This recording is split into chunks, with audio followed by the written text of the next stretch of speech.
Michael. Well, that's right, Harold. He's an immigrant from Honduras who never went to school, college, or medical school.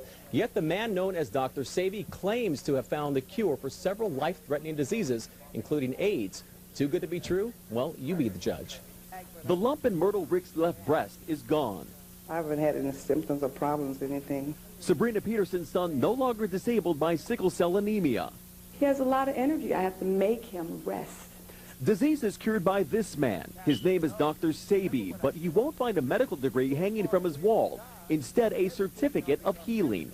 We have complex things with science, but if we go back to God and use the herbs as God said, then you can see how simple it is. Then Dr. Sebi believes what ails you can be cured with natural alkali herbs and a vegetarian diet solely made up of what he calls electric foods, mushrooms, greens, and rye breads without starch. Hippocrates established the principle of medical science by using herbs to cure diseases, then why the physician using the chemicals? 40 years ago, a doctor in Mexico cured Sebi of diabetes, asthma, and obesity with the very same herbs and diet he dispenses to all of his patients, whether they're suffering from lack of energy or full-blown AIDS. That package is an intracellular chelation. I'm removing plaque from the system.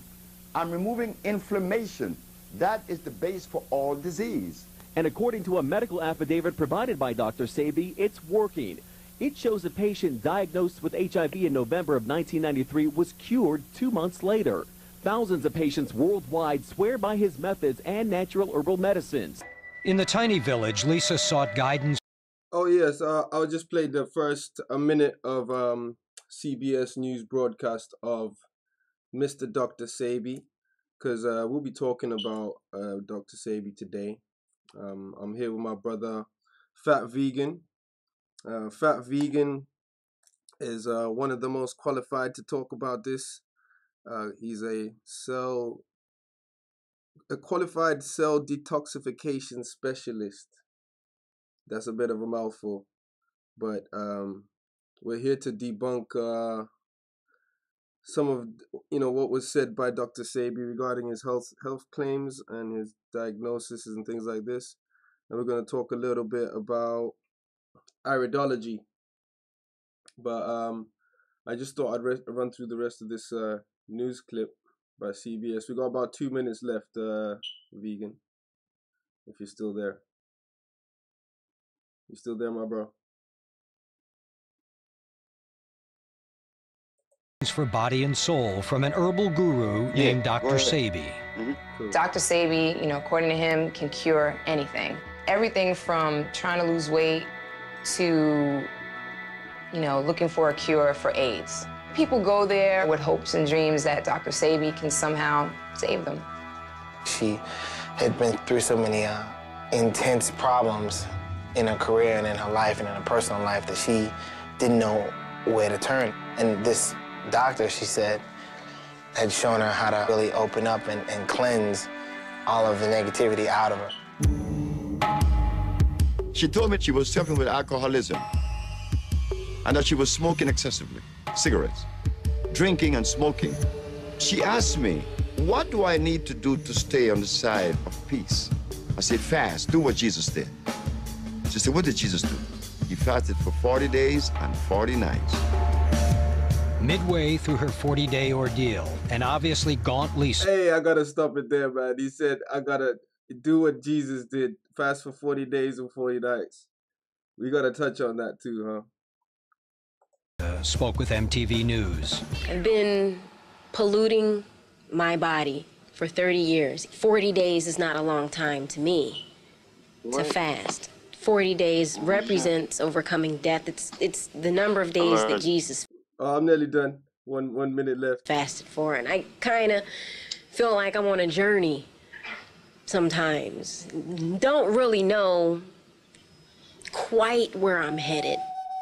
At the ending of the fasting, she came to me. I heard the door opening at 2 o'clock in the morning. She said, I completed my fast this morning. I said, what did you see? I saw God. She said, I'm going to make you famous. I said, how? Because I'm going to talk about you. Does everyone know you cure AIDS and cancer? There's just a lot of people in the world who are suffering. They're sick. They're not happy. They're looking for answers. They don't know where to turn. Well, I know a man who's been curing AIDS since 1987. This guy has taught me a lot, and I need to share my knowledge, you know, with the world. Okay. So, where do we start with that? That she saw God? The herbs are so good, she saw God, huh, vegan?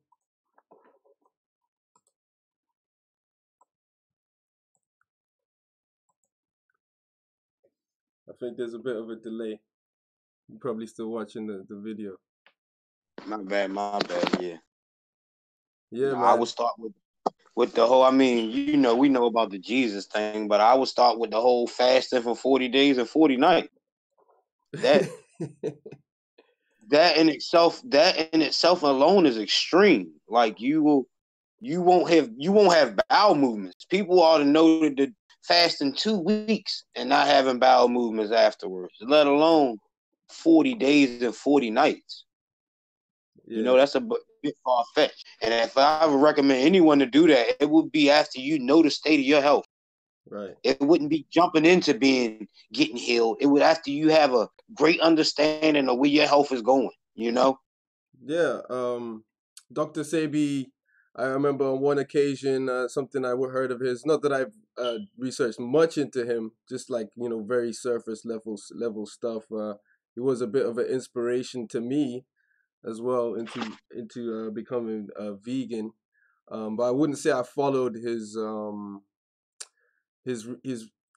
path, so to speak, you know, the whole cooking like this or alkaline cooking. What do you know about his diet, and what's your thoughts on it as a detoxification specialist on his claims?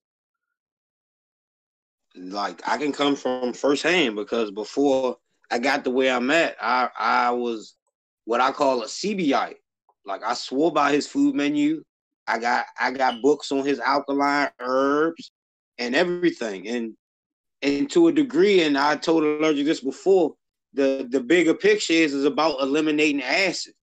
So one will feel better when they go vegetarian. One will feel even better when they go vegan. One will feel even better when they'll go to what Dr. Sebi called his alkaline electric vegan menu. So you're eliminating a lot more of the acid forming foods. But at the same time, he would still recommend you can cook them, and tell you the foods he picked don't lose vitality in cooking them. You know, and that's, I mean, anyone with common sense know that you lose vitality in the food. The energy goes down once you cook it and put heat to it. So that's the first problem in his advice is the fact that he was telling people that you can cook it and you still get healed from this. So, and like, I don't want nobody to take this wrong, because like I said, I'm grateful for the seeds he planted in me, like about herbs and eating natural and like seeds and little things I do keep with me that I learned from Sebi. But at the same time, as I evolved and ascended, I had a lot of questions about the info I was getting fed too, you know? Mm-hmm. And starting with like his menu, for the most part, like, I can start with his flours. All his flours were supposed to be good, but some of them were gluten-free and some of them weren't. Like, and gluten, if you know anything, the root word of gluten is glue. That's literally what it does to your insides, to your intestines and your stomach. It glues stuff up. It sticks to it. So any flour right there he recommended with glue is defeating the purpose of one's healing long term, you know? Mm-hmm. The same thing with grains. He recommended a handful of grains that was so-called quote-unquote ancient grains. I mean, whether they're ancient, brand new, it doesn't matter. It's a dead food and with no energy. And it's nothing but a starch. One of the reasons, that's what gets me into the reason he recommended his menu. His menu was full of starchless foods that weren't hybrid because of starch.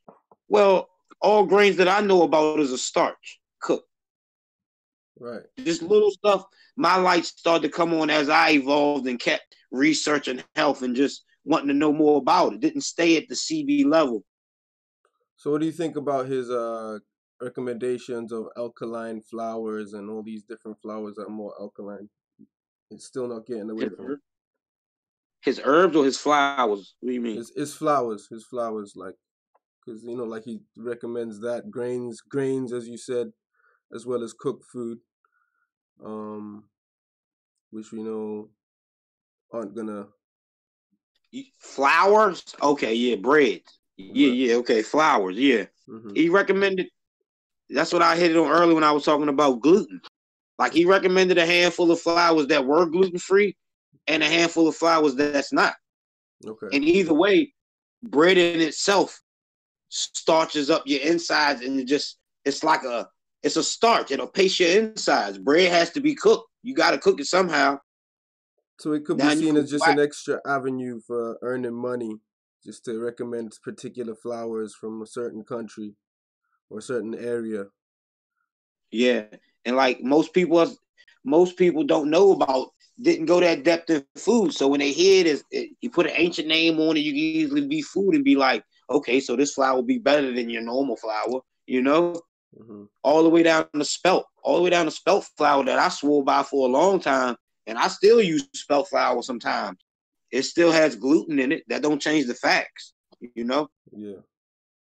I do remember once on one occasion coming across a video where Dr. Sebi was he wasn't recommending piss drinking, but I think he was experimenting with it in his life. I don't know if that kind of blackwashes everything, that what he's, you know, kind of blackwashes him in a way of, obviously, or golden washing, black washing, whatever you want to call it. It's just basically rendering everything he said useless by putting him in that state of drinking your own, you know, what's coming out your body.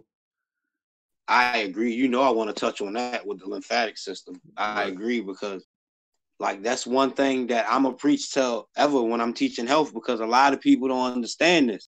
There's 3 flows of energy. I'm gonna try to keep it as simple as possible. There's 3 flows of energy. Blood feeds the cell. Lymph cleans the cell. Nerve is electricity. It turns things off and on. 99% of our diseases is in a stagnant lymph system that filters through your kidneys into your urine. So with that said,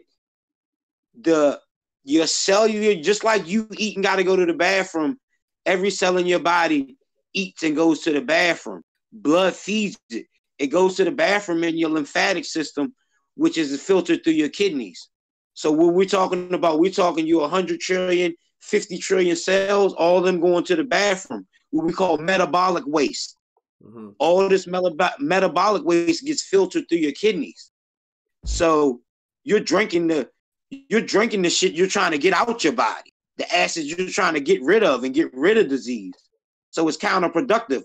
And that also goes into the whole thing of fasting, because if you fast for 40 days or no knowledge of your kidneys filtering or not, where are all these acids going? They're just going to build up in your kidneys or within the lymphatic system. So you don't want to be drinking that. And so not at all. Two things that he did wrong. First, he recommended doing a 40-day fast before you tried. Yeah, and not the fact that he recommended to start out. Like that should be the first thing you do if you're sick. Stop eating for 40 days. That is a no-no. You should never do that. If I don't know, correct me if I'm wrong, but fasting is something the body does as a defense mechanism when things are really going bad, when you know things aren't right, to try and protect itself. So that would be like an extreme form of detox, especially, you know. And Allergic, I would recommend fruits. If you want to fast, just make sure you try to get some fruits in morning, noon, and night to some degree to keep that bowel movement going. And plus, fruits are so high in energy, and so it's not much to it. It's not much breaking down of fruit. So it still leaves room for your digestive system to try to clean up and fast on its own. Your digestive system won't be as busy eating the simple sugar. So what are your thoughts on water fasting? People that just want to just fast drinking water, or some people that I've seen many advice to people who are overweight to just drink lemon teas and this tea or that tea or just water. Like, what do you think about those kind of things? First, I'm gonna tell you, like, I did it myself when I first started, but I didn't know no better. I wouldn't do it now because, like you said, like a water fast, the same idea. You still not getting no bowel movements with water, And if you go 30, 40 days, that's 30, 40 days of no bowel movement, no digestive processing. So how is that helping in long term anyway? You're not cleaning out your digestive tract. When I did it, I did a thing in the morning, what they call a salt flush. What I would tell everyone now, that's a no-no. But I didn't know no better. I was on my journey, I was going as I learned and doing it on myself. So I went 10 days drinking water, and in that water it would be lime juice and cayenne pepper. But every morning when I wake up, I would drink 32 ounces of salt water. So I guess that was my bowel movement per se, but I wouldn't recommend no one do that now. I wouldn't recommend you flush that much salt water in your system at once. How about distilled water? Still a dangerous thing, right? Just say it again. If it was just distilled with no salt. I mean, just fasting on water alone. I mean, yeah, that would be the optimal water you want to use distilled, but I feel like the same points apply to where you're not gonna get bowel movements, and and it kind of defeats the purpose if you're not cleaning out the colon to a degree. Right. Gotcha. So that was kind of like my objective for the salt water in the morning. I would get a bowel movement because, like, directly after you drink that salt water, you would have to go to the bathroom. So I'm just playing one of Dr. Robert Morse's how to take an eye photo properly, just for anybody who's watching, because this is what we wanted to go into and talk more about is iridology, and maybe even talk about how did Dr. Sebi diagnose his patients. This is important part of what FatVegan wanted to talk about, and how diagnosis works in iridology and how early you can actually catch it. I think it's important to understand how early certain things can be caught or seen. You got to be clear that you can't identify particular conditions, right? Am I right, FatVegan? You can't identify the condition, just you can't identify what they call diseases. You'll identify the conditions for those diseases, the cause of them, the state of the particular area. Okay. And how early can you catch these things in iridology compared with other types of studies? I mean, for the most part, sickness goes like this. I mean, you go acute, subacute, chronic, and degenerative. Mm-hmm.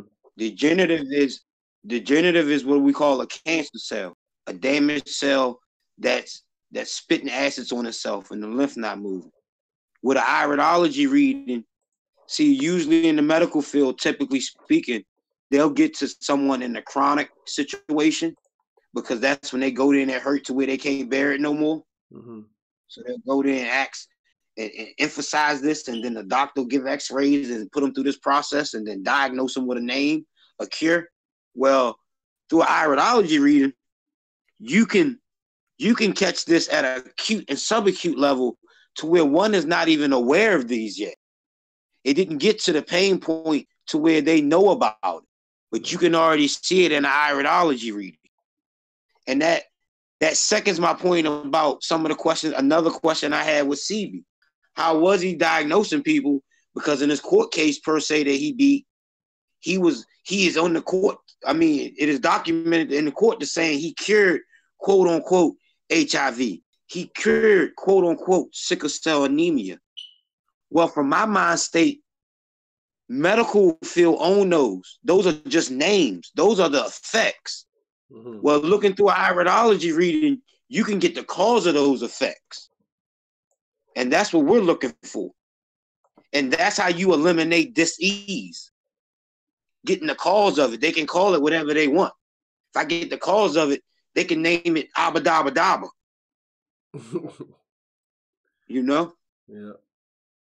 I don't know. I wanted to read a little bit on Dr. Sebi's court cases. Born in 1933. We'll start there, and then we'll go straight to the court cases.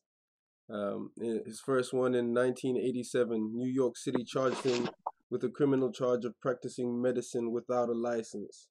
It was recognized that Dr. Sebi, in quotation marks, so it's, you know, they do kind of say it in quotation marks in the news, but then carry on to paint a really beautiful story for him, you know, like a... And yeah, and still call him a doctor. And like I said, from what I know now, I promise you, if I put the doctor name on my name and start running around and telling people I cured quote unquote HIV or quote unquote cancer, I won't get a news article. I promise you that. I'll get court papers. So it says he was acquitted because jurors claimed the state failed to show he made a medical diagnosis. So they threw it out. So how is that? That's even weirder because he is on record to saying that he cured all these diseases, quote unquote. But that's their thing. They own those. And they still let him keep the doctor name. You don't get a doctor name just because you heal one. Because first off, doctors don't heal for the most part. They treat symptoms. They treat the disease. They treat the effect. So one who is walking one through these healings and helping one, they should almost feel disrespected with the doctor name if they serious about what they're doing and really curing one. You get what I'm saying, Allergic? Yeah. Because doctors are not known to cure. Mm-hmm. Doctors are known to mask and recommend you medicine that got chemicals in it that further smothers the cause of the effect they're treating. Barbiturates and what's the other one? What I call irritants and stimulants. Okay. And the stimulants is a suppressants too. Yes. The same thing with the meat. Meat is also a stimulant and an irritant. Protein. Animal protein. So it says he was later sued by the New York Attorney General for consumer fraud and prevented from making therapeutic claims for his products. 1993 congressional hearing, Shirley Sharp, headed to New York Attorney General's consumer fraud section, indicated that a civil suit against Bowman's company had been successful, stating, you know, all of these claims against AIDS, leukemia, sickle cell, anemia, herpes, lupus, all of that. And let me just say this, Allergic, for the people who are listening who hear this, and you can comment. I'm not here to just bash him. I'm open. So if you do know how he was diagnosing people and getting to the cause of their problems, I'm all ears. And I want to learn it if it's not invasive. You know what I mean? And it's natural and it doesn't hurt the patient. I'm all for that. It does say he has an initial fee of $500. What was that guy that you showed me on the other that image that you posted? How much was he? Of what? That healer. Oh, Yada. Yada. Yeah. Yeah, I don't want to drag him into that. But what were you saying about him? No worries, man. How much? I just was wondering how much he was offering for his healing, or you know, his so-called well-being. It varied. Like some was more than others. I can't remember the exact prices. I know it was $700 for a week visit in Ecuador or something, and I just had a problem with him not listening to herbs that was in his formulas. For you to be a natural healer and an unlicensed doctor, I should feel like you would want to list that and let people know what herbs are in your formula. So you know. So it says at the end of this, in fact, all of these claims are false. These claims are false. Our office filed suit against USHA,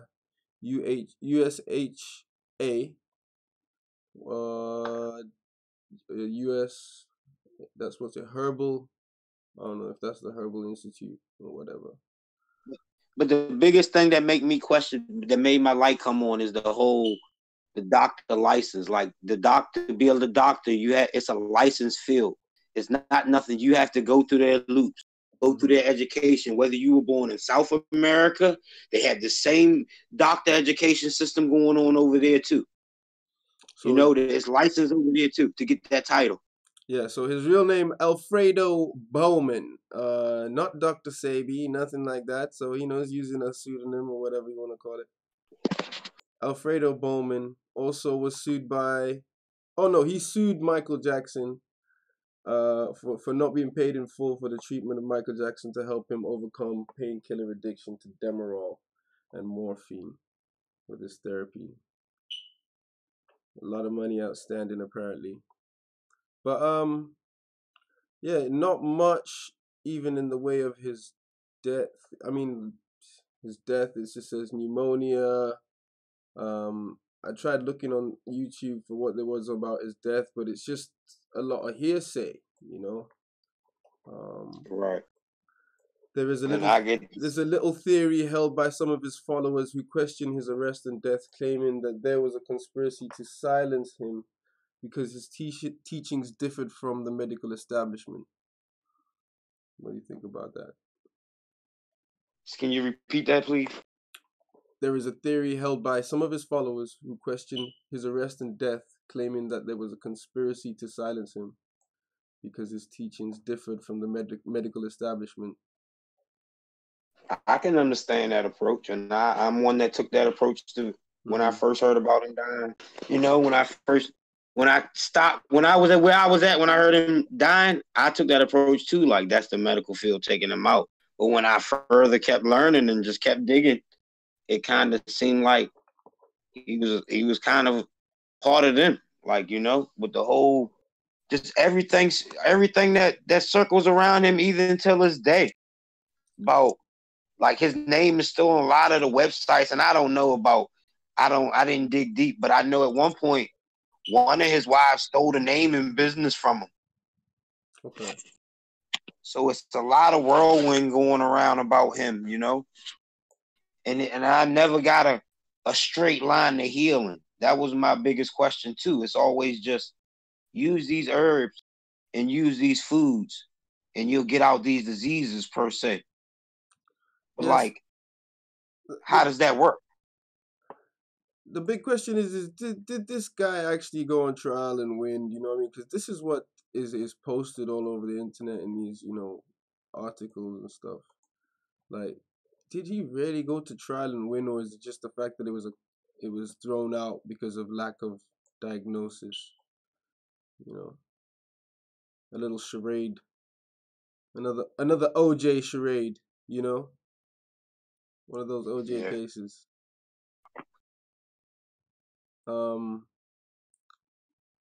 See, back in the 1980s, variety of ads in newspapers like the New York Post.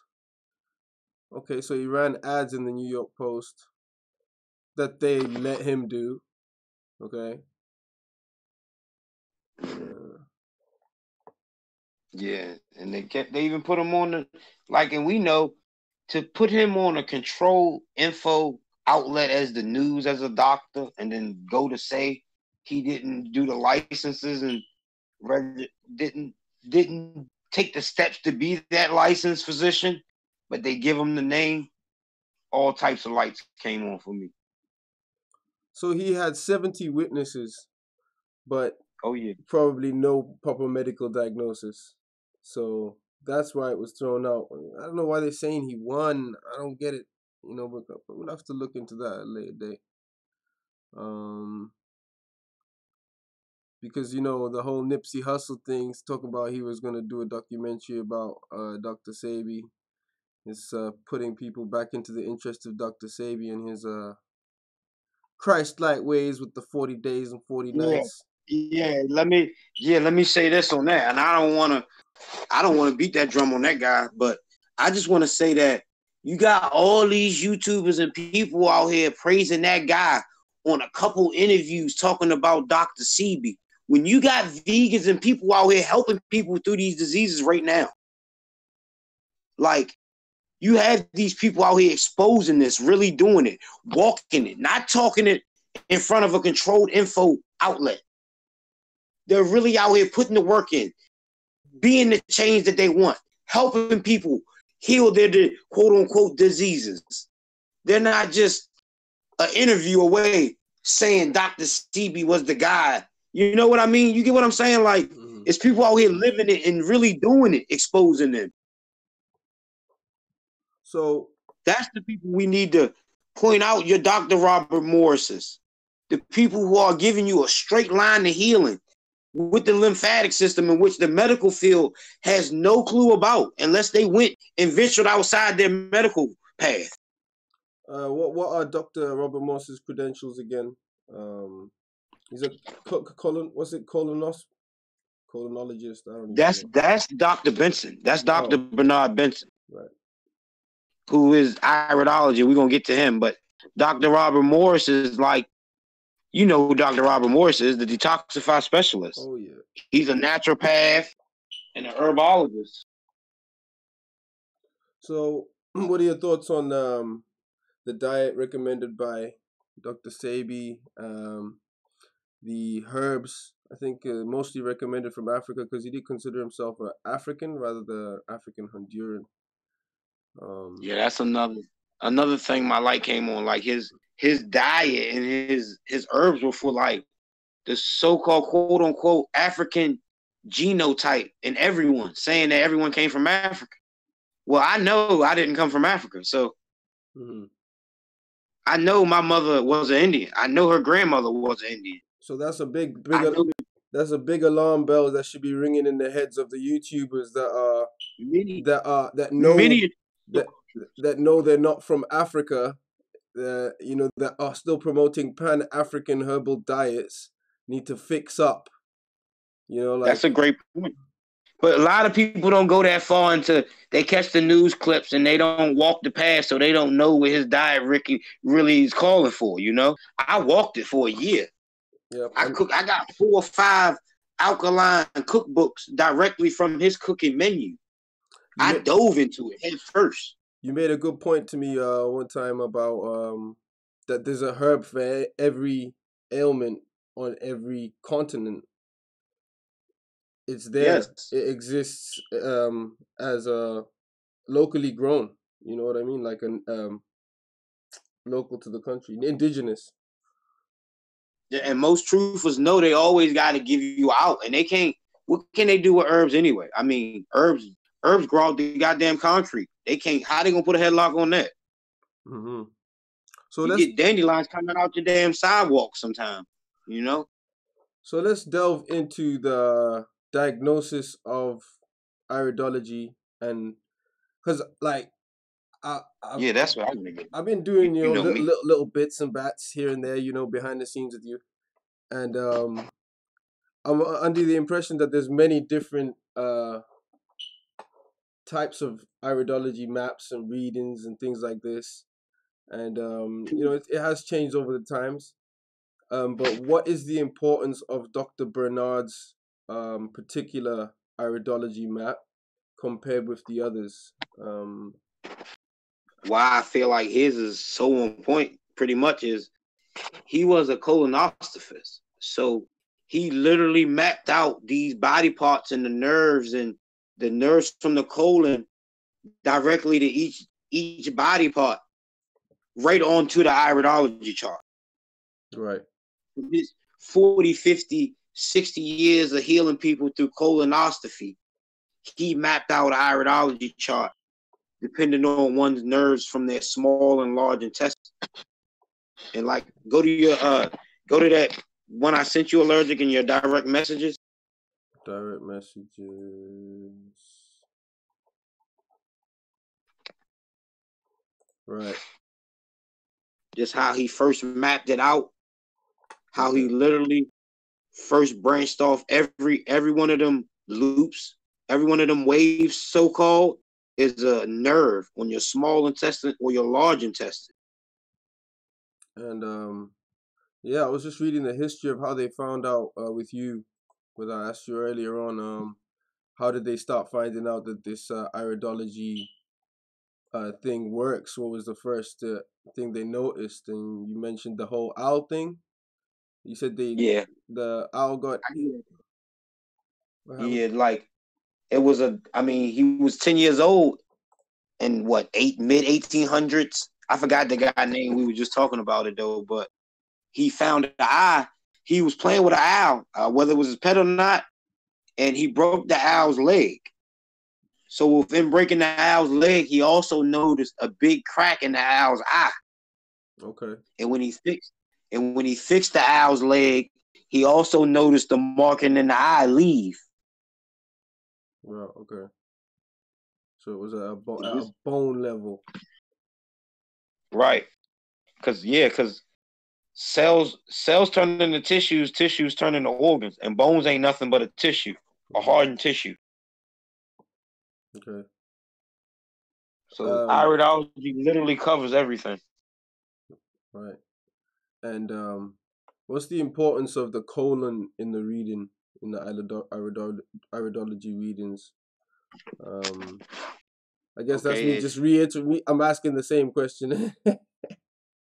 Go ahead. But I'm gonna explain it a little better this time. And if you want to show a visual, I don't know how good this visual will be. Well, it is the center. I guess you'd be saying that because what you eat, the colon, goes into that is what really affects everything else around that and outside of that. Because you have the center of eye, the pupil, as the black, and then you have directly around that is the stomach, and then the large and small intestine. It goes to say, and literally, like I told you this 100 times, like literally the stomach and the large and small intestine circle right around the pupil, and then literally every other organ on your body spoke off it.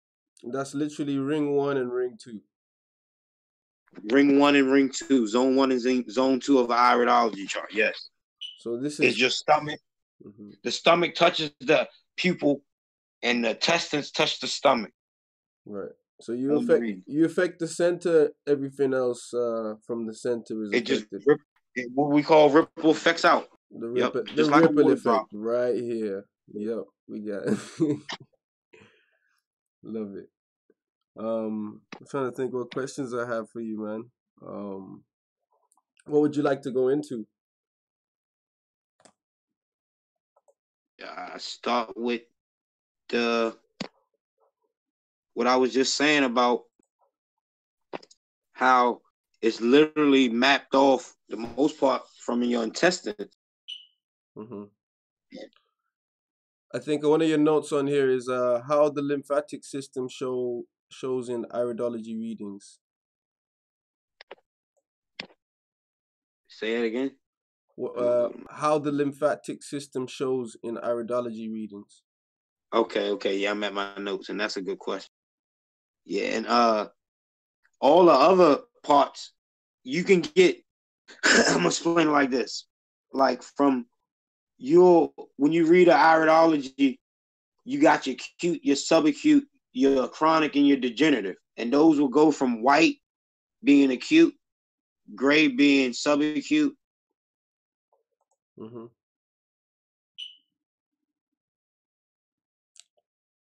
Gotcha. You still there? Can you hear me? You dropped out for a little bit. Damn. You good? You back? But where did I mess up? Where did I cut off at? Gray being subacute. Okay. So when you read an iridology reading and it has markings in the eyes, these go by the levels: white being acute, gray being subacute, dark gray being chronic, black being degenerative. That's within the fibers of the eye itself. Well, the lymphatic system, since it covers the whole body, and you're 80% lymph, 25% blood, and rest cells, it sits right on top of it.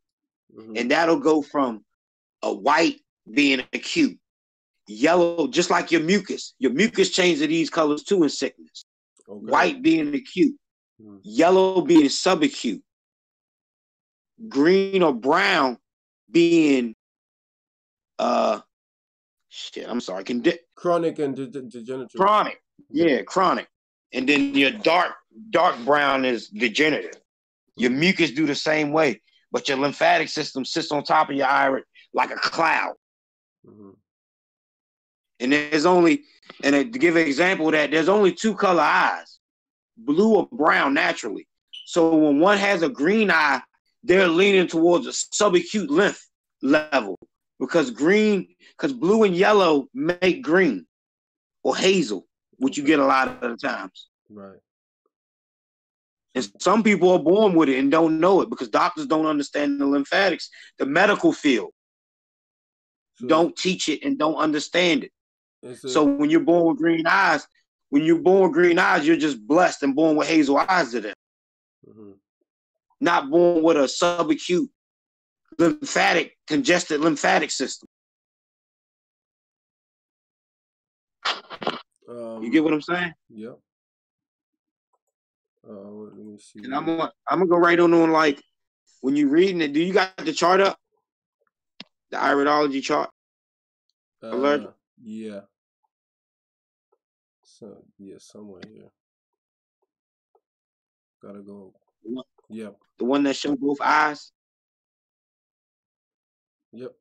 Gotcha. We're on it. Okay. And can't you see? You can see the kidney markings, right? Yep. Right past 6 o'clock on both ends. Yep. That I just wanted to point that out because I talk about the lymphatic system going through the kidneys. That's one of the. You can see the major landmarks by how they are bigger than everything else. You see how the kidneys, the liver. Oh no, that's the adrenals. Vagina. I'm looking at the adrenal. Yeah. That's not the kidney. Hang on. The adrenals sit on top of the kidney, though. You on the same area? Oh yeah, it's right here, right. Man. It's right in big, man. I can't even. I'm looking deeper. It's right at the edge. I'm trying to look deeper into the eye. And you see how big the kidney is? All those are what you call landmarks on the iridology. So like the kidney, the ovaries, the vagina, the lung and the thorax, all those are considered landmarks that one will want to know. And they're very noticeable when you're reading them. Right, okay. That whole area. And see how, and it's kind of directed towards your body. Like you got at the top, you got the brain. At 11 to 1, you got the brain. At 6 o'clock, you got your thigh, foot, and you got your thigh, leg, and feet. At 4 o'clock, on the left side, you got your arm and leg. I mean, your hand and arm. And at 8 o'clock on the right side, you got your hand and arm. So it's kind of like you standing there with your arms out. Right. Gotcha. And then as you go around, if you can get on the left side already, can you get a little close on the left one? I can't zoom in, unfortunately, because if I was on my phone, I probably could, but that would just be... Well, I'm just going to go about explaining the zone. Like, let me go back and read my notes so I can see exactly what. Give me 1 second, Allergic. Anything you want to add or fill in? Let me check the chat. I think there's some people in the chat that I don't mean to ignore you. Why push Dr. Sebi? No. We're not pushing Dr. Sebi. No, man. No, we're exposing, brother. You know, I don't really want to. I won't want to attack him. I wanted to get the iridology, but in the mix of that, I want people to know the truth. And if he's in the way of that fire, I'm sorry. Considering this is a question, considering the seasons as a hindrance to a vegan lifestyle 24/7, what is a vegan's advice towards vegan lifestyle in the polar regions? In the polar region? Yeah, in the polar regions. I mean, in the do the polar region got grocery stores? They sell fruits and vegetables? Let's not make this rocket science. It depends, I guess. It depends which part of the poles you want to be at. So they don't have grocery? I don't know. I don't been there. That's why I'm asking it like that. Do they have grocery stores in Alaska? What if we wanted to explore the edge, you know? If we wanted to go out, if we wanted to go south, you know, what would your advice be then? Take grains with you? Okay, take fruit. Oh no. Oh yeah, always. Frozen fruit. It always works. Duct equals dead. Mars is vegan. Okay, yeah. Like like what's your thoughts on the whole vegan agenda being pushed regarding like space, like whole communism, Mars? I still don't wrap my mind around that all the way. I don't get the gist of that. You was explaining it to me. What do you mean by that? Like, what is the whole Mars and vegan? I think it's just a lot like what IPS says it is. It's an agenda to get people living off less, take you back to the Stone Age, and I guess it is costly. It's a costly thing for them to have all these animals and deal with all of this stuff that comes with it. The feces and the death and everything. I think it's much easier and much cheaper for them to try and turn everybody vegan, if you know what I'm saying. But I definitely think there's an agenda out there pushing, but this is what we're saying. The information is all convoluted, coming from all these health practitioners, the health ranger advising all sorts of bullshit. He banned me from his Twitter. I was like, damn. What was that about? That was about eggs. I was like, why are you pushing eggs? Are you talking about you're a health ranger? And he's like, oh, you need cholesterol for your brain. I'm like, okay. Yeah. And it's like a whole batch of new vegans right now that's going back to meat and recommending meat all on their social media sites and stuff. So you gotta watch for the smearing campaigns. Just know, like, this goes to know what you are. Know that you're a frugivore. First off, you're not a herbivore. You're not an omnivore. Okay. Know the body. Know your species. Eat the food of your species. Yeah. What I say all the time, we are frugivores by nature. We are not herbivores. We don't have 4 stomachs to digest them tough greens. Just to be clear, Dr. Sebi did not push the lymphatic system. He did not have an understanding of the lymphatic system, and he did not push iridology. So that is the main difference. What we're talking about. This man, for one, claiming that he could diagnose these things. So which medical diagnosis is he using for one? To make these claims, or is it just fanciful claims in the media to basically push him up as this black leader of health and consciousness, as this Jesus figure, as you saw in the first clip that I played, 40 days, 40 nights fasting to be, and then Lisa Left Eye Lopez saw God. She saw God.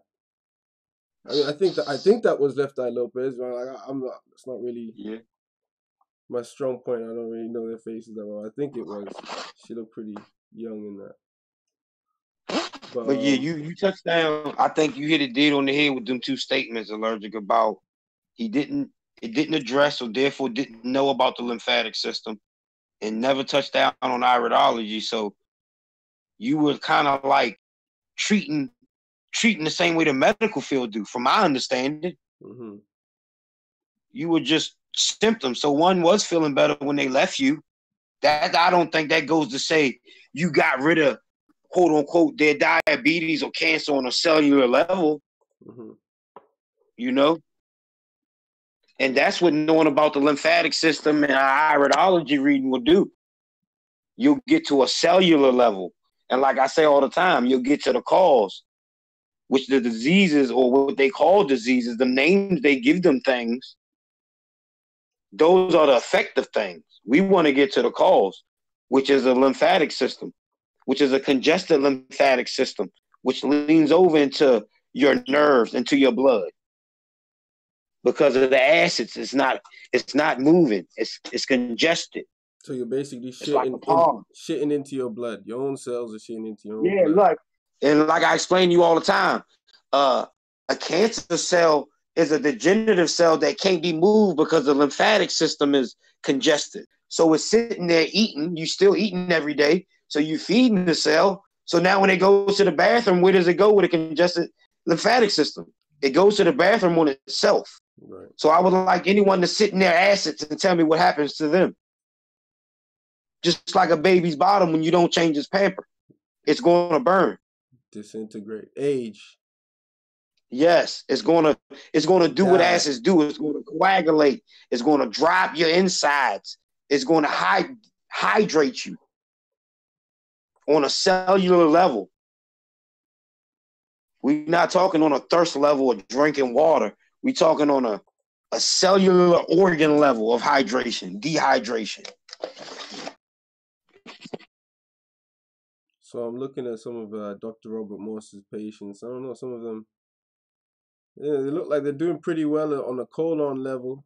Like, just can see a really faint, okay, no, you just moved the image away. You can see a really faint, like, line, just trying to show the views. And one thing I don't hear a lot in the health field is, like, we are all cells, and these cells was handed down to us. So, like, we are handed a bad hand because most of our parents ate protein, and proteins tear tissues up. Whether you want to agree with it or not, whether you're vegan or not, this is a fact. Yeah, proteins are very. I'll take this opportunity to push there's a documentary called The Protein Myth, so check that out. Anybody who thinks that you need to still be getting proteins secondhand through an animal, you can actually get them firsthand through plants. They call them amino acids, vital aminos, vitamins, whatever you want to call them, right? And I want to touch down on, like, that's how you get these people who say, well, my grandma was 90. Well, me saying, usually my response to that, well, good luck with you being 90 at this day and age. And plus, it was your grandmother. So whatever she handed it down to your mother, and your mother handed it down to you. And like I said, cells have memories. So you're handed the body you're given. You just don't pick this out. You're given these cells. Mm-hmm. Not the soul in it, but these cells in the state that your parents were in, you can get them that way. That's how I'm going to give you an example. That's how two parents can have a weak pancreas but not have diabetes. And if the kid pick up both of their parents inherit both of their traits, the kid could be easily born with diabetes. Mm-hmm. With none of the parents being diagnosed or no symptoms of diabetes at all. And Dr. Benson is the quote that's saying that when you hand it down, it speeds it up by 10 to 20 years. Ooh.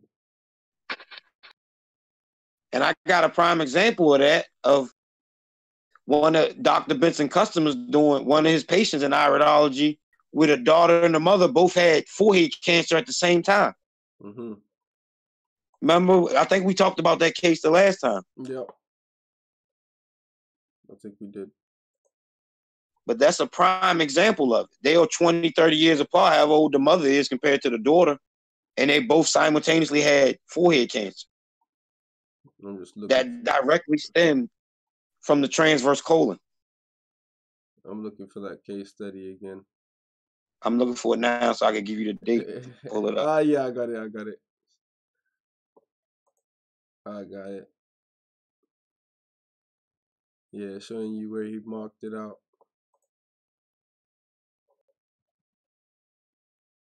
Trying to find it so I can be on the same page. It's hard to see where he saw the marking. Oh, it was at the particular point that stuck out of her. What do you call it? The rosary, lymphatic rosary. See, he charted it, and see, when you take the markings and put it on the chart, that marking that shoot up towards the outside lines, that would be right in the neck area. I mean, the forehead area. Okay. The forehead area. And if you look at it, you see the pupil, and right around the pupil, like I said, is the stomach and the transverse colon. That transverse colon went all the way across from the left side to the right side of your body.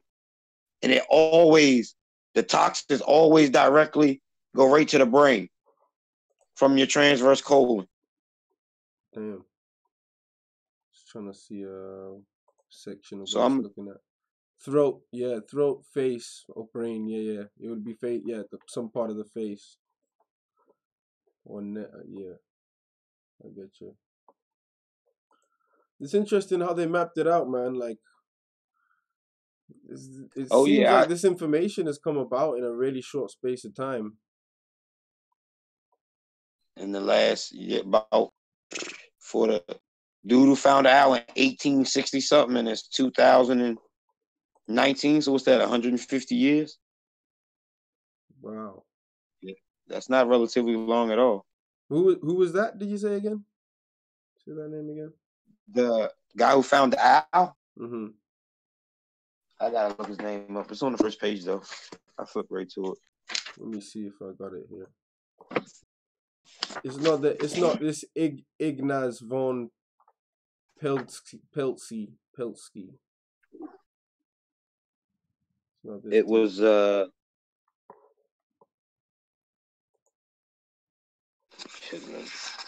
on the wrong page. Give me 1 second. Yeah, it was the Dr. Ignaz von Pelsley.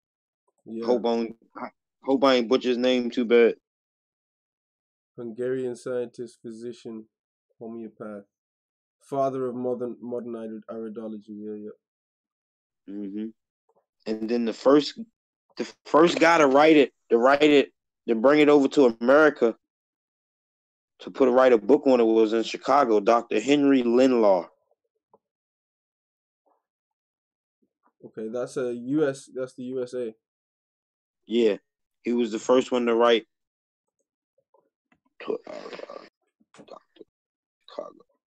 Dr. Henry Len Leonard. Hold on. I think he said Leonard. No. He taught Dr. Henry Linlar, but Dr. Henry Lane wrote the first book. I'm sorry. Okay. Dr. Henry Edward Lane, a native of Australia, came to this country and taught iridology to Dr. Henry Linlar of Chicago. Lane was the one who published the book in this country that's in the Congressional Library in Washington today. Dr. Henry Edward Lane. For the first thing. Infectious disease specialist. I don't know if this is the same person. Might not be the same articles. Could be him. I don't know exactly what his doctor title, what he was professionalizing in doctor. You know what I mean? No, there seems to be quite a few. I'll put in iridology.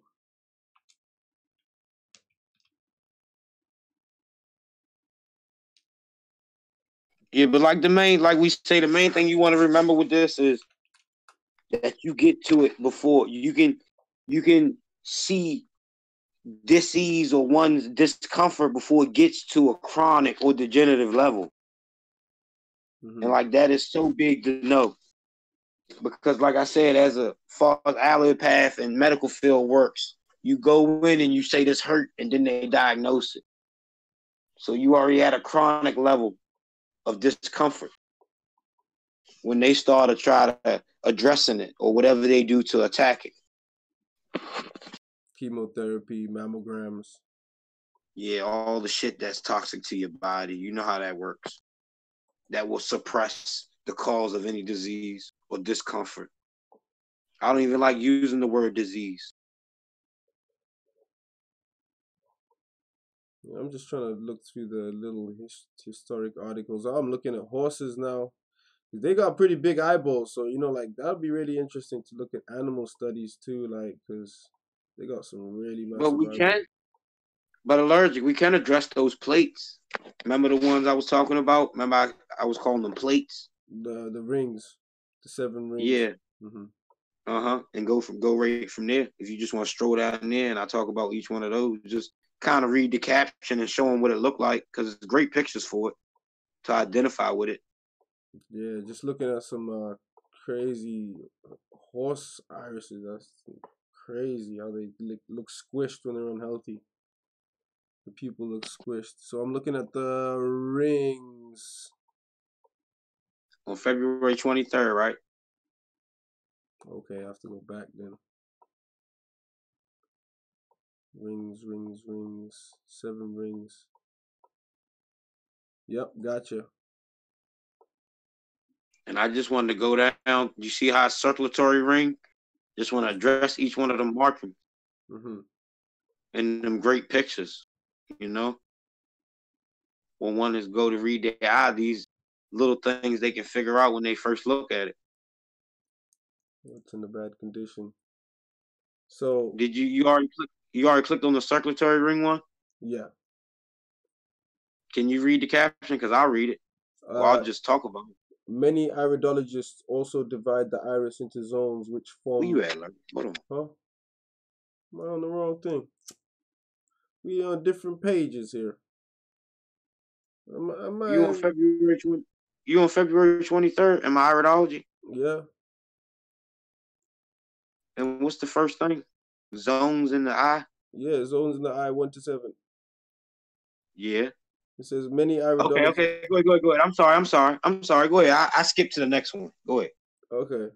Many iridologists also divide the iris into zones which form concentric circles within the chart. I use 7 zones, but I use them as an aid to locating signs only. So it's not exact. It's more of an outline. Right. It's more of an outline. And you got the stomach and the intestine. And the main thing I just wanted to point out is stomach and intestine from the pupil, like I always say, the skin on the outside, and right outside the intestine, you got the autonomic nerve ring. You see that colorful line that's in between the intestine, the second and third zone? Yep. That's called an autonomic nerve ring, or what we call a malabsorption ring. Is that what's known as the lymphatic rosary as well? That's where it would sit? We'll get to the lymphatic rosary, though. Okay. Because it's in all these plates as we scroll down. Okay. Like the first one, you bring up the picture with the circulatory ring. The first picture? Yep.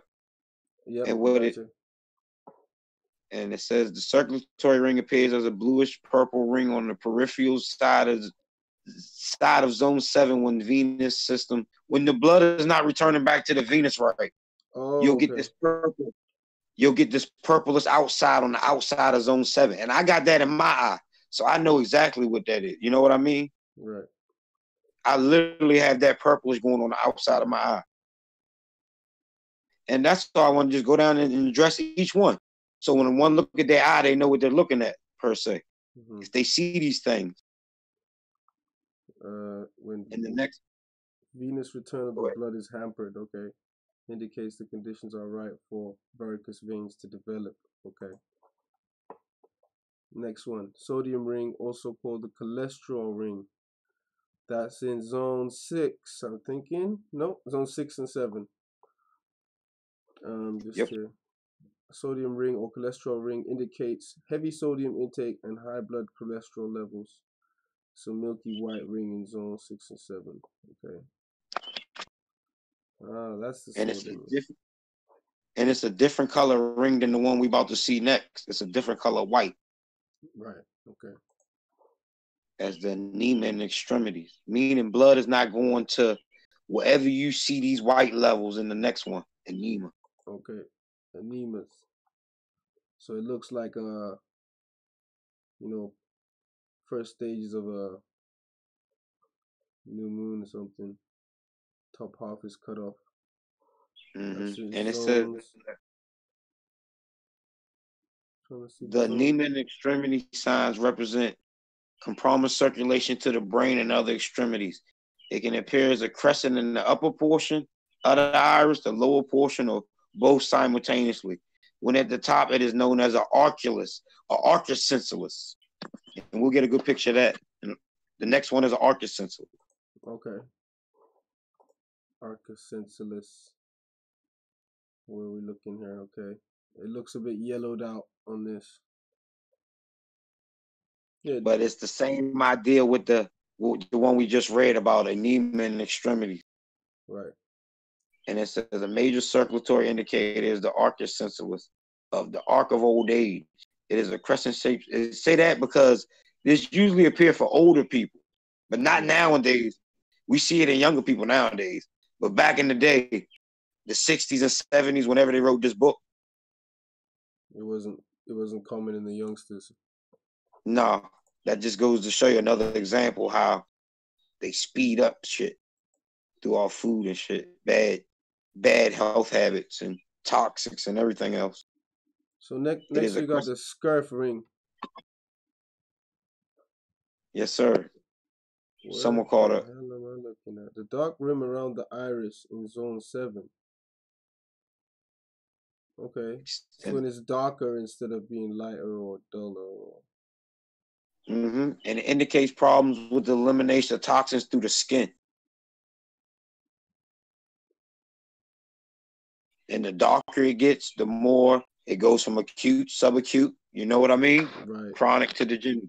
The same idea. The next one is what you were talking about. You never forget this name for some reason. I love it. The lymph system, lymphatic system. Because you got to know them points. You got to know them nerve points, them lymphatic nerve points. Know how to get shit flowing right. You think we should show those after this? Yeah.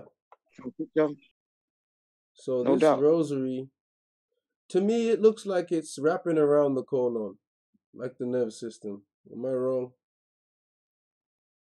You're right to a degree, but it's more or less the lymph node.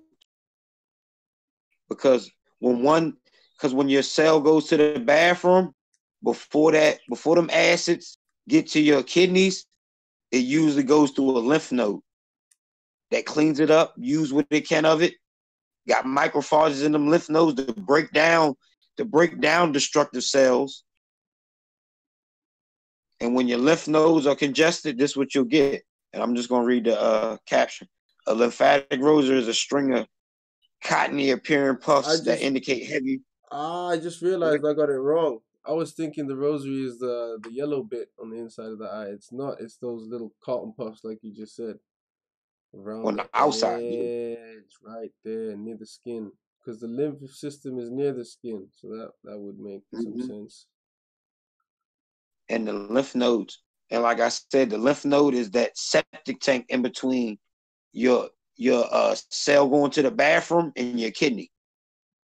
It cleans them acids up, so you won't be urine out a 3.0 acid. You'll urine out a 6.0 acid. Right. It's a big difference, you know. Okay, what's next up? The next one is Solaris. It looks like the sun with its crepuscular rays out there. Yeah, and you see how the ones at the top, all those are directly coming from the transverse colon of the stomach, going right up into one's brain. And pretty much what they are toxic tunnels, literally, coming from your intestines or stomach. So if I was to get healing from this kind of a situation, would the healing occur from the outside in, inside out, or is there any preference to the way it heals? I really don't know that one, Allergic. I'd be lying to you because Dr. Robert Morris say one thing and Benson wrote about another way of healing. And I would tend to go with Dr. Robert Morris since he is the greater healer. He is the one who healed Dr. Benson, or tried to before he passed. Right, okay. You know, he detoxed Dr. Benson, the creator of Iridology. Well, the charts we're using, per se. Well, what did he pass away from? He couldn't fix the situation? I think it was colon problem. As a colonoscopist. Crazy, right? Hey, we could touch on Steve Jobs a little bit. I found that interesting that he was into fruitarianism. That you brought that up to me. I never really looked into him much, but it made me watch one of his documentaries about his business life. It's like between his business and some of his personal. But it seemed like the people in charge of the money system, whoever that may be, the bankers, they made it hard for him, whichever way, whether it's through certain companies, being sacked from certain companies, and then getting back with them, and then realizing they lost so much money. His whole journey, like, into business was quite a difficult one, and he seemed quite non-materialistic, a bit like your Warren Buffett type guy. But Okay. what did he? I never know. Mm-hmm. What? Who was you going to ask? What did he die from?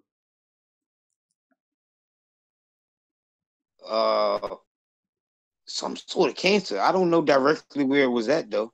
Was it not I know pancreatic cancer? Same as in the same area as what Ashton Kutcher had his issue. I really don't know. I would have to look that up, Allergic, because I don't want to tell you something and I don't know, because I don't know what cancer. You know what I mean? What body part that cancer hampered and killed him? Well, I do know there's not much information on that either. I do know he refused chemotherapy and surgery. But if we stroll down to the couple more plates, I feel like we'll get the healing lines and I'll dress like Ashton Kutcher. You know what I mean? Okay. Because of the healing crisis. Gotcha. So we're on bowel pockets. Yeah, the bowel pockets now. Mm-hmm. Like, just remember the radio slides. Like I said, they're literally just toxic tunnels that go out into whatever organ they line up on when you look at the chart. A bowel pocket or diverticula is a little pocket of indentation in the side of an intestine where waste material can accumulate. The waste material can cause many annoying problems. All the way down to literally a heart attack. Most heart attacks don't become heart attacks because they have cancer of the heart. They get it because gas pockets in their descending colon. Mm-hmm. Because that's the part of the colon where, like I explained to you before, where most of the moisture is sucked out of your feces because it's ready to come out of you and ready to be eliminated. Mm-hmm. So when your descending colon going to your rectum and your anus is backed up, it's very sticky, dry feces there that can be reabsorbed. Right. And they will create very toxic gas pockets in your stomach. I mean, in your intestine. Right. And it's on the left side of your body, right below your heart.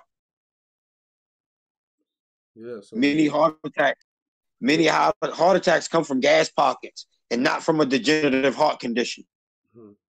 So they just look like little seeds, dark seeds inside the colon ring.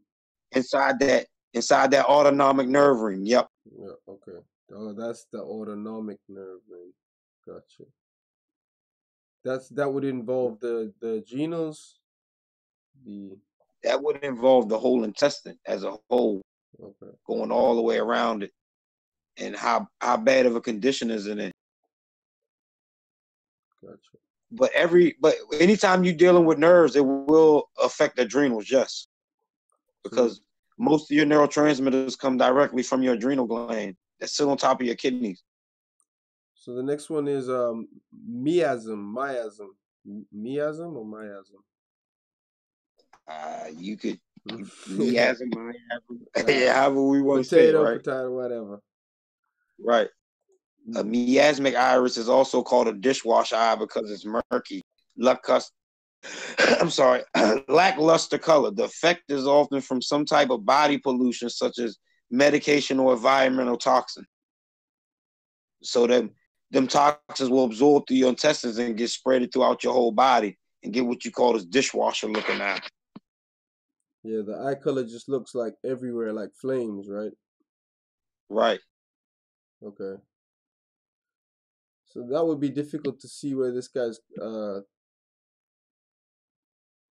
colon ring is.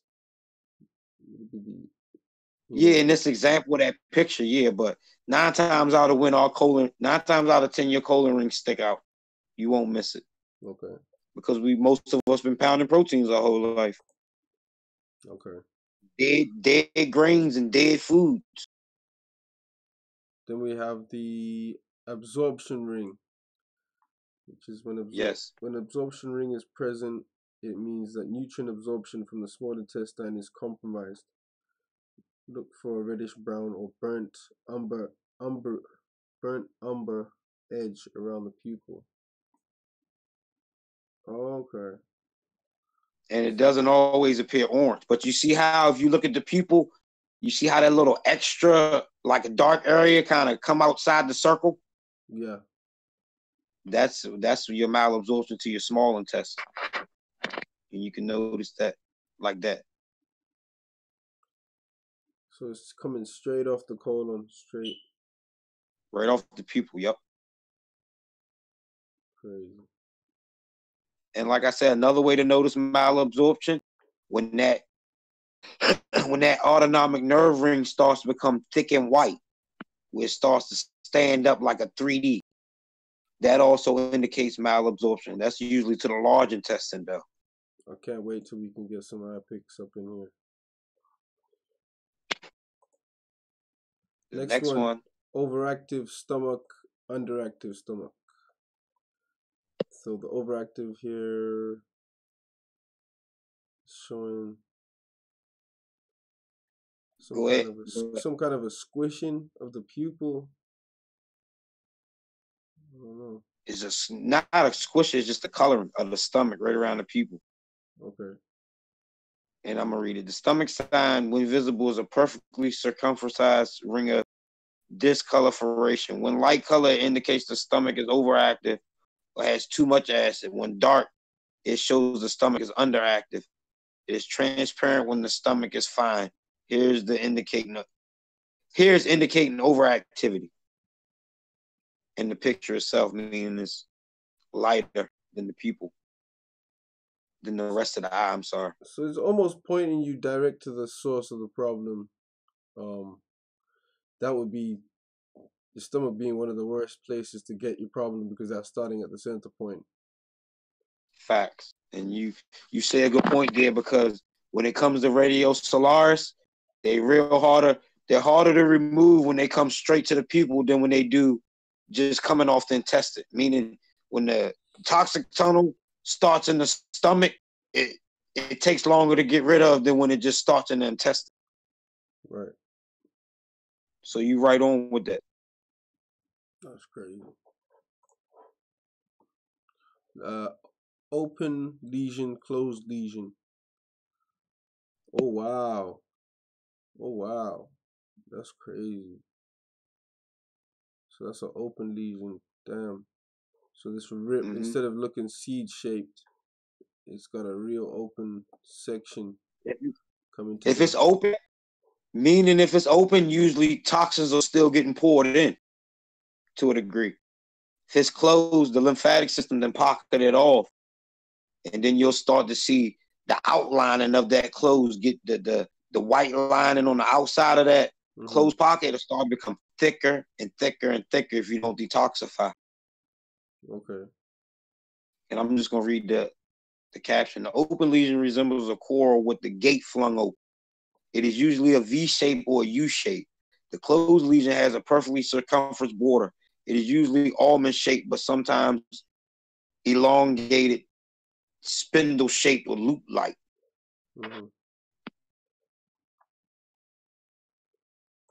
And pretty much the open one is still an open tunnel. It's still toxins pouring in. And if you scroll down to right below how to take the picture on February 24th, we get the healing line. Yep, got you. Now within them holes, when you start practicing the right diet and taking the herbs or living a better life or thinking however you improve your health, and if you want to see if it's working or you want to read your eye, it'll start to fill in with white fibers, almost sew in.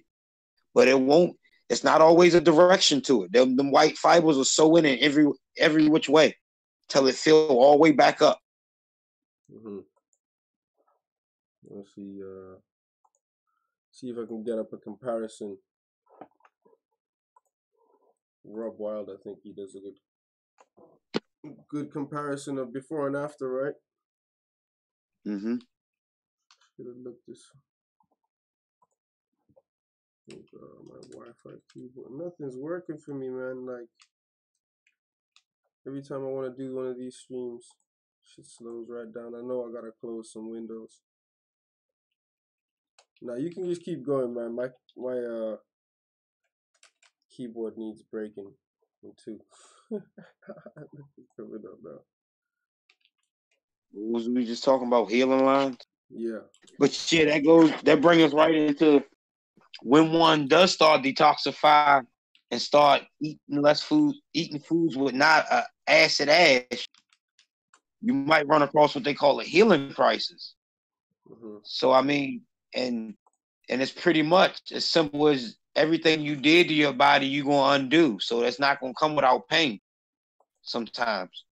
How's it and going, what an guys? iridology reading to do for them showing you, for them can see your markings and all your problems as a whole, they can give you a heads up on where that pain might come from or where them healing crises come from. And a prime example of one dealing with a healing crisis and don't understand it is when Ashton Kutcher went to go play the Steve Jobs, the Apple guy, played Steve Jobs in this movie. Mm-hmm. Before the set, before the first shooting set, he went 30 days on all fruit and got sick real bad because they don't understand the healing crisis. So what it was, fruit will expose your weaknesses. And when you go straight from a Western diet, eating all these acids, and just stop and go on a diet that's giving you no acids at all, you're going to get a blowback, which is a good one. Why we call it a healing crisis. It's your body fixing the problems and exposing them, detoxifying the problems, exposing them, and regenerating them. Mm-hmm. They didn't understand that. I'm sure he went to the hospital and got some type of antibiotic or something. And they said all his pancreas numbers were going crazy. Because a lot of the times they diagnose one through the symptoms they tell them in a blood reading. That's another thing. Like a lot of people fail at veganism or fruitarianism or whatever it may be, even vegetarianism. Do you think that's because of illnesses coming on from the detoxification? Do you think that detoxification can still happen at those levels of vegetarianism and things like that? To a degree, it might slow one down because of the change in diet. You think you might feel a little weaker the first couple of days or not feel like yourself on meat. Right. Why so many do run back because of the fear of not knowing. That's another thing people have to bear in mind. There are still a vegan diet doesn't necessarily mean healthy. There's plenty of vegan shit to be eaten out there, including soya. When you say, soya is a big one to stay away. Good one to transition off meat, because I leaned on it a lot to get off it, but you definitely don't want to lean on it long term. Yeah. No. Very bad for your health. The soya I wouldn't even call it a vegan. Because that's a big fuck up, them giving us all soya in our diets and the guy who discovered it. The guy who discovered it said it's not for human consumption, and it's everywhere. Any vegan food replacement is there, soya. You gotta look a bit harder to find other ones, but you gotta try to not, keep searching and keep ascending, because you don't want to get stuck in them boxes. Because I gave you this example before, vegans, and I understand the whole environment, but at the same time, for my health reasons, vegans will recommend you soy and tell you don't eat honey. Mm-hmm. You know what I mean? Yeah. Stupid. Yeah, asinine. Even eating grains, like I started myself to feel a difference, like since taking some of the herbs, like my insides feel a little bit more sensitive, especially when eating grains or oats or anything like that. Seems a lot tougher, like it's scratching on the insides, You feel them a little better. Mm-hmm. Because you start detoxifying, you get more sensitive with it. Because them grains and beans they did foods. They did complex sugars. That leaves an acid ash and not an alkaline ash. Meaning when they break down into the simple sugar, it's leaving acid ashes and not alkaline ash. We want food that's going to leave an alkaline ash, not an acid ash. So what's your thoughts on things like acidic foods like lemons and grapefruit and orange? They are acidic. They are acidic from the outside, but once you consume them, they become alkaline. They leave an alkaline ash as well. They are considered acidic fruits, but in their whole balance and chemistry of nature, they leave an alkaline ash in your body. And they're very strong for detoxifying, astringents and the whole nine. So strong that people's stomach who are real acidic, they can't handle them fruits at first. Yep. I mean, I can stand up and say, like, you do feel pains coming on, especially when you just stick to the fruit. I think you do get a bit of acid buildup at first, but for the most part, I think if you combine your foods or your fruits at the right times, this is another thing vegans have been pushing, talking to me about, is that even people on a meat diet can detoxify themselves, providing they eat in the right food combinations. They need to understand that certain foods don't go well together. It causes they can cause fermentation. Like, say, if you eat, for example, a person who only eats fruit, eating watermelon and eating fruit cocktails, fruit salads, whatever you want to call them, the watermelon, the melon related thing is going to ferment before the rest of the fruit, and that causes stomach problems. And giving time to each thing to digest in your stomach is an important thing. Like, I think even mixing oil and meat, that causes your putrefaction. What was the other one? The big one. The big one is protein and starches. Because all of us eat fucking, or did, if we still eat meat, we eat it with bread or rice or potatoes or some sort of starch. Yep. But I even, like, as much as I used to love eating my crazy massive steaks and all of this kind of stuff, ribeye steaks, I am not jealous of that dude who wants to go back in the Matrix and eat his steak. I am not jealous. Like, I am happy. No, I don't.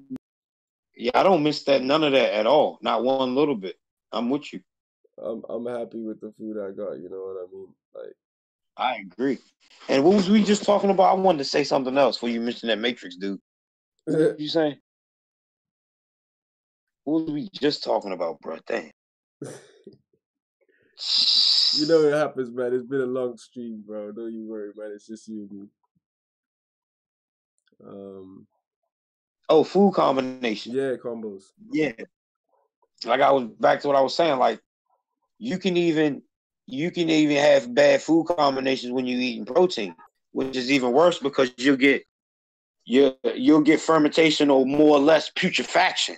There's a difference between fermentation and putrefaction. Fermentation is what Allergic just explained, which is usually carbon-based.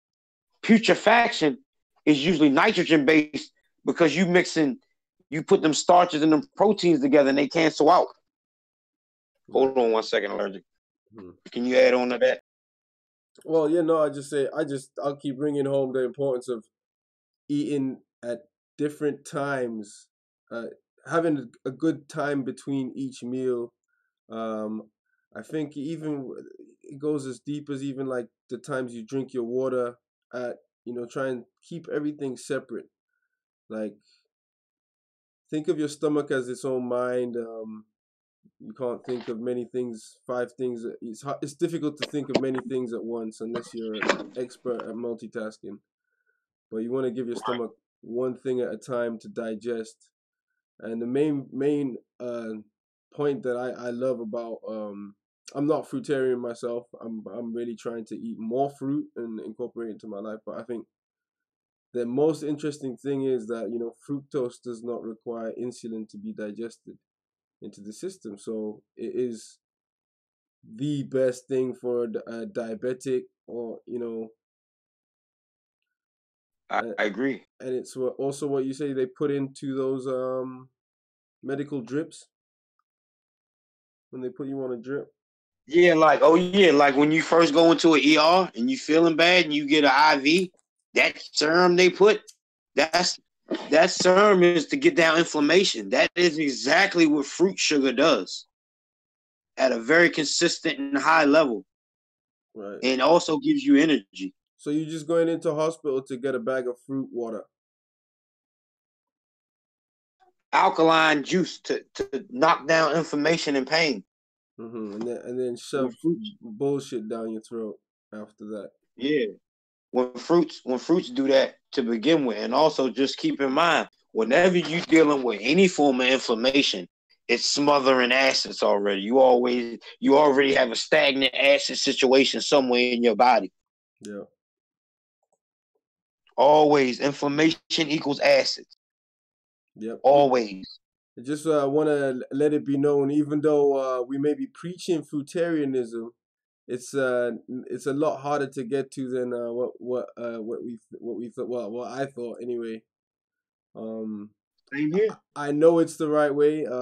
If you study all the different animals in the different subsections, and include fruitarian as an extra subsection that they didn't really tell us about at school, it is its own kind of division.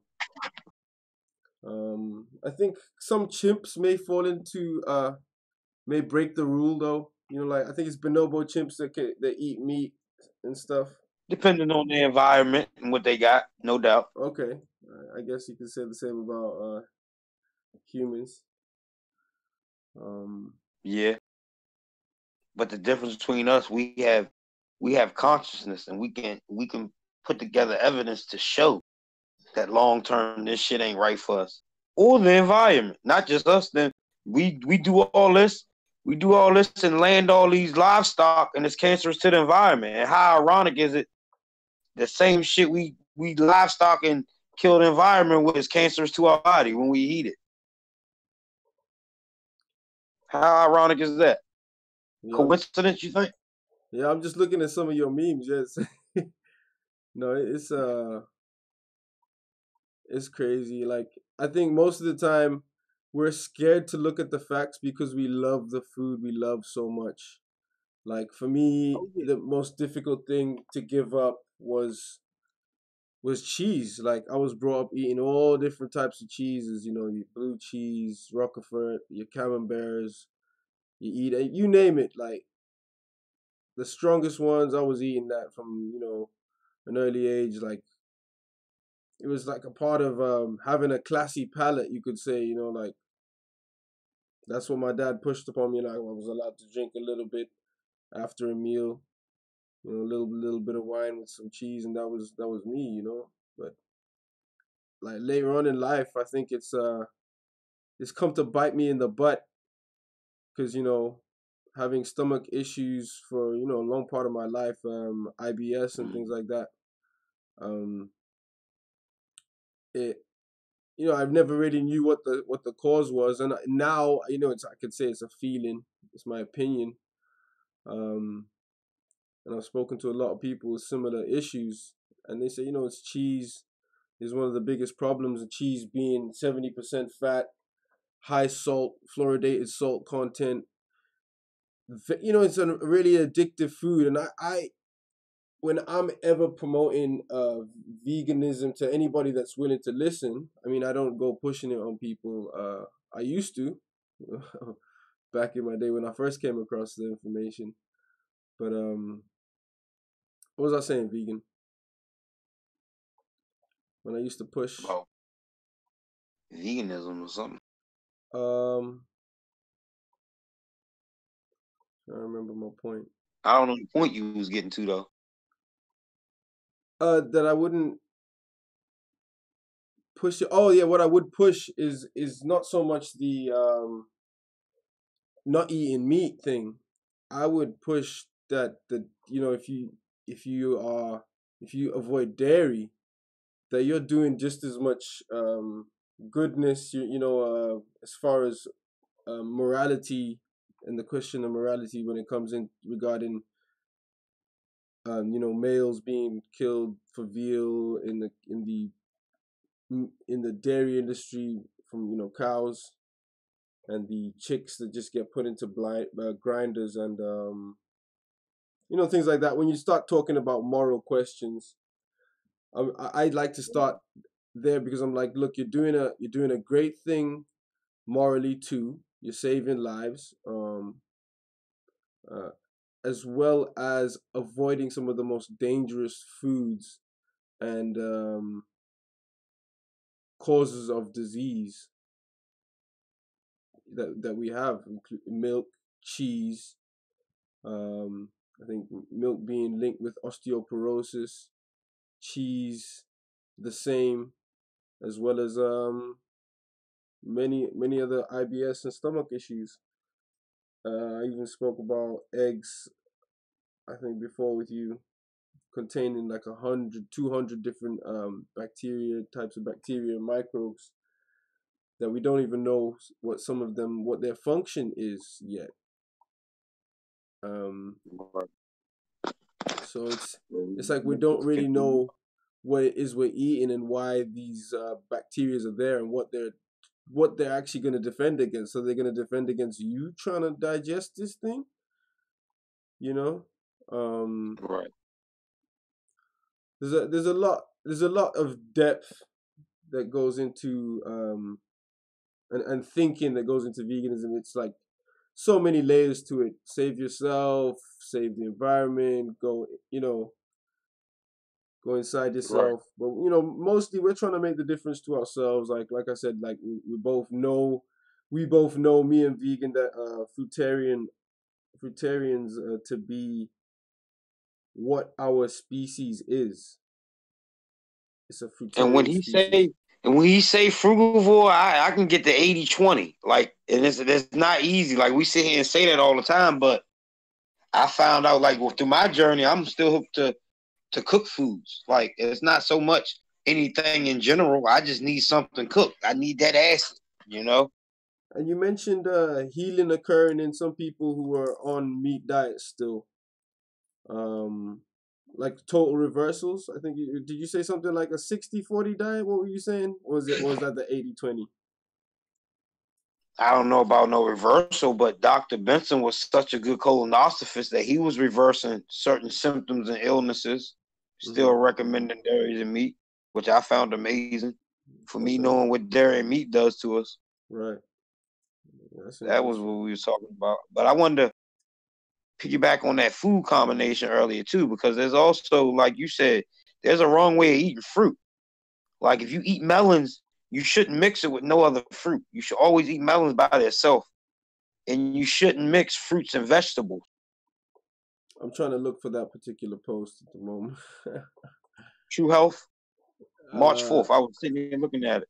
True Health. Oh, okay. I'm looking in Food for Thought, but there's still some good memes and posts in there too. Subacids, food combining no-nos. Yeah, run over this one real quick. Or should I play the video? There's a video by Mark James Gordon, kidney filtration important. If I play that one, that's a great one. All right, that's a great one. I'll play that, and then we'll come back. And that'll pretty much saying everything we saying in a rap. Like that's with visuals in the whole nine. That's a great one. Ever received. Okay, I'm playing it. The body has a sewer system to handle the waste from your trillions of cells. It's called your lymph system, and it carries cellular waste to the kidneys where it's filtered, then eliminated. If the kidneys get clogged, your sewer backs up. It's that simple. This is the cause of most so-called diseases, everything from acne to arthritis. Backed up lymph becomes acidic, causing pain and inflammation. Acids destroy joints, bones, skin, arteries, organs, etc. Toxic lymph is also a breeding ground for parasites, viruses, and fungus. This is why kidney filtration is so important. Here's a simple test to see if your kidneys are filtering.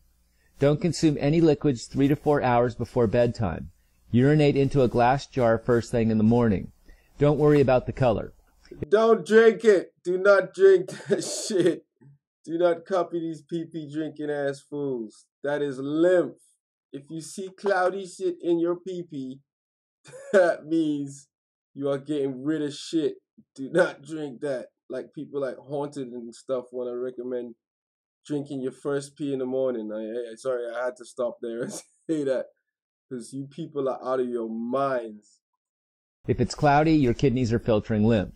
If it's clear, you've got some work to do. Here's how to get filtration. The first thing you've got to do is switch to a raw food diet of fruits and vegetables. Eat them or juice them fresh, it's up to you. Dairy, grains, meat, and cooked foods are inflammatory. Avoid them like the plague. Eat at least 80% raw fruit. Fruits get lymph moving and clean the kidneys. Acid fruits are the most cleansing. These include lemons, limes, oranges, grapefruit, pineapple, strawberries, tangerines, cranberries, and tomatoes. Subacid fruits are the next best. Apples, blackberries, blueberries, cantaloupe, cherries, grapes, mangoes, nectarines, peaches, pears, plums, raspberries, and watermelon. Have a salad of fresh raw veggies for dinner or just have some fruit. For extra power, try a 100% grape or watermelon diet for a few days or even longer. A lemon juice fast can really kickstart stubborn kidneys. Try beetroot juice for a few days, but it's very powerful, so I'd mix it with other juices. If you experience kidney pain, stop immediately. Here's a little trick that works for some. Drink a cup of Jivana Detox Tea or Dr. Morse's Heal All Tea before your last meal. Then eat a half a cup of raisins in the evening without consuming any other liquids. Check your urine in the morning for filtration. You just might see some. Herbs can also help you get filtration. Parsley, ginseng, dandelion, corn silk, saw palmetto berries, and juniper berries are great for cleaning the kidneys. Nettle leaf tea makes a great daily tonic. Dr. Morris has some good formulas you should use if you're still not getting results. I like to start with a combination of Kidney and Bladder Tonic No. 1 capsules, combined with Kidney and Bladder Tonic No. 2 tincture, and Lymphatic System No. 1 tonic capsules. You can play around with different strengths and see what works for you. Exercise. Since the lymph system has no pump like your blood system, it moves by capillary action when muscles contract, or if it's physically moved. Light exercise like walking, bike riding, deep breathing, and yoga can help move lymph to the kidneys. Don't exercise hard or use a rebounder if you're not filtering. Alternating hot water with cold while showering moves lymph.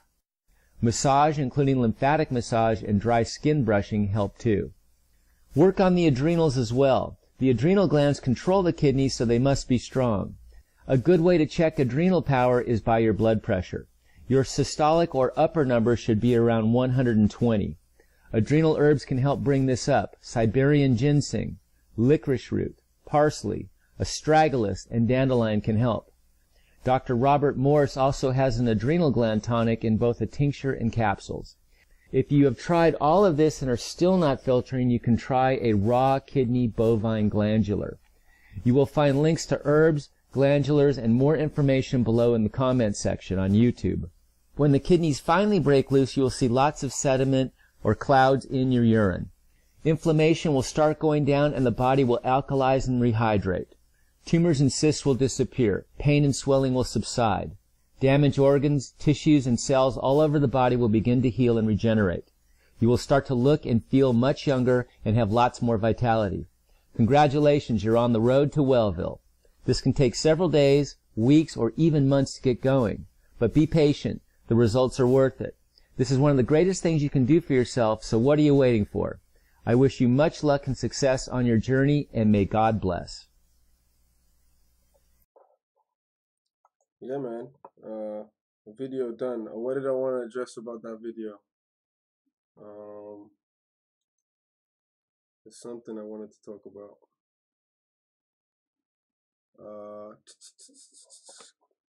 Again, completely slipped my mind. Let me go back. Oh, I think it was about the lymph filtering. Let me go back a bit. You still there, vegan? Yeah. What was you saying? it was a question about, I think, the lymph filtering into the piss. I can't remember.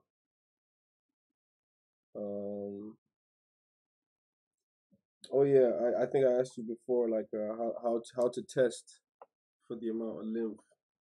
I think that when the medical system would be the amount of bacteria they test in your lymph. So if you want to reiterate on why the urine tests are probably no good for this sort of a thing. Talking about peeing in a jar?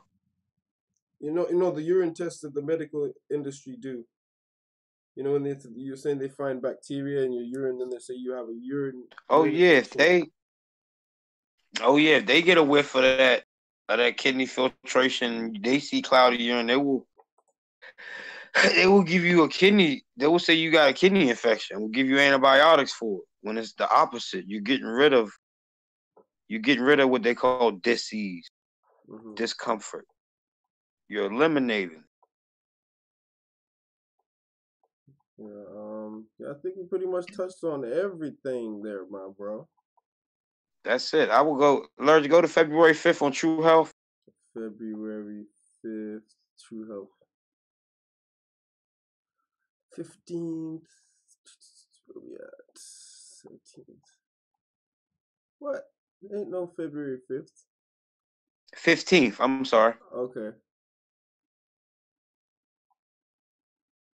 Just show them the lymphatic system as a sewer system. You know, just give them the visual. Okay. That's what I wanted. Gotcha. And I was going to read. Well, yeah, I went over this earlier, but always remember there's 3 flows of energy to the body. Blood feeds the cell, lymph system cleans the cell, and nerves is an electrical source that turns the things off and on. Destruction of these 3 flows of energy results in some sort of form of disease. Now, the main root of problem for interrupting these 3 flows of energy is number 1, inherent weakness, toxicity, and over acidity or acidosis. Now, them 99% of man's disease resides or starts directly from a stagnant or over acidic lymphatic system. From inherent weakness, toxicity, or acidosis. Gotcha. That's it. Just beat home that lymphatic system, man. Love it, man. Love it, bro. You know what I mean? Just to top it on off, man, we're basically letting people know that, you know, anybody recommending starches, grains, particular herbs from particular continents, cooked foods, they are not going to be they're not going to be dealing with healing. Not at a cellular level. I agree. Not at an in-depth level. We could take that to the stomach. Take that right to the stomach. Yeah, it's kind of hard to get to a cellular level when you're eating the things that's stopping you to get there. Meaning dead grains and dead flours and breads, proteins, you know. So yeah, I mean, how dark can your lymph look in your urine? From your experience, how dark can it look? I mean, obviously, someone might be finding it difficult to pass the lymph through the system, depending on their lifestyle over however many years they've been eating. Oh yeah, I still don't get it like I want yet. So I get it. It's not, everyone's different. What you were handed, how you live. I struggle to see much. You know, mostly when I'm eating what the hell I want, I struggle to see anything. But that's when I'm looking. You know, when I'm eating good, I do feel pains, and what they call those healing pains and knock-ins and weird movements. It's like your body's getting used to this new food called fruit. Like, I'm not much of a big fruit eater, so for me it's like a very difficult thing. But just understanding that, you know, the fact that you have to cook vegetables and dig for them. It's not really a natural thing to just be, pick. Oh yeah, I'm just gonna pick a root straight out the ground, unless it's a carrot, one of these Right. things you can And eat. they say the higher you eat off the ground, the more healthy it is. Okay. You know how you got the animals who eat from the ground; those are least less healthy. Then you got the vegetables. Then you got your fruit that's up in the air, the trees. In the first stream that we did, we went over the differences in between carnivores, omnivores, herbivores, and we did. Yeah, we did. We showed them all. That's good. If we covered that, then all you have to do is go back to that video and check that out. Know who you are. This is just coming from people who give a shit about your health and have experienced a lot. As far as people being unhealthy in our families and all of this, we've still got families that are blind to certain things in the world. And oh yeah, I'm dealing with it right now. I got family members that would rather deal with the pain than switch their diet or even blink an eye at it. So I get it, and you got to remember that you just here to show them. You just show them what you learn and what you doing. You can't make nobody change. They're gonna change when they're ready. Yep, this information is just for those who are willing to change. Before things are too late, man, because you never know. You got to know what you're putting into your body. When they say you are what you eat, that's so deep. Right. It's so literal. The electrolytes that come with what you eat, whether it's electrically charged or minus a pulse. I mean. Right. Is the food you eating dead or alive? Simple enough. Yeah, but this is coming from two people that give a shit. We do this because we care and we want people to be coming into Fat Vegans Discord and learning and questioning them, asking them questions, how we can help. It's hard to transition from anything. We don't recommend anything extreme. None of this fasting business. None of this going straight onto a lemon juice only diet, straight from being a meat eater. You might have the willpower that's strong, but that's not something that we recommend. Take it slowly, take it in steps. Detoxification is painful. No pain, no gain. You will feel differences in just taking gradual steps to get towards healthy stuff. For the most part, I know what they call it, organic foods to be, it's a big hoax, just how to blow things out of proportion, charge us through the roof. I used to be one to chase all that organic stuff. I really slowed down on it a lot.